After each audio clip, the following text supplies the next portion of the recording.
आज खूप दिवसांपासून पेंडिंग असणारं एक काम केलं. पण त्याआधी आजच्या दिवसाची सुरुवात झाली बेसनची दिरडे खाऊन. आणि आजकाल या मॅडमला नवीन एक छंद जडला आहे. तो म्हणजे मी जे काही किचनमध्ये करत असेल, रादर कोणीही काही काम करत असेल, तर ते तिथे मला बघायचं आहे म्हणून तिथेच बसायचं.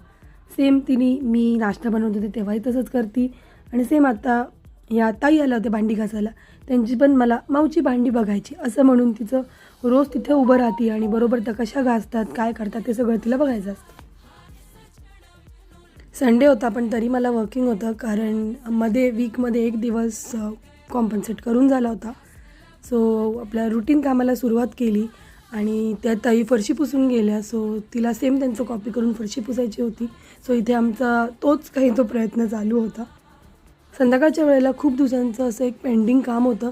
ते म्हणजे हे मी काही कंटेनर्स मागवले होते फ्रीज ऑर्गनाईज करायला. त्याच्यामध्ये सगळं सामान लावून ठेवायचं होतं. सो वीकेंड असल्यामुळे ते आमची अशी सगळी जी कामं असतात ती वीकेंडलाच येऊन पडतात. सो ते आवरलं पटकन आणि काम उरकल्यानंतर संध्याकाळी पिल्लूला घेऊन थोडं बाहेर गेलो. तिकडून आलो, छानसा डिनर केला आणि दुसऱ्या दिवशी नागपंचमी होती. सो छोटीशी पटकन अशी काहीतरी मेहंदी काढायला घेतली हातावर. सेम तसंच पिल्लू झोपल्यावर तिच्याही हातावर काढली, कारण ती जागी असताना तर मला काढू देत नाही. आणि असं गोड संपला आजचा दिवस. बाय.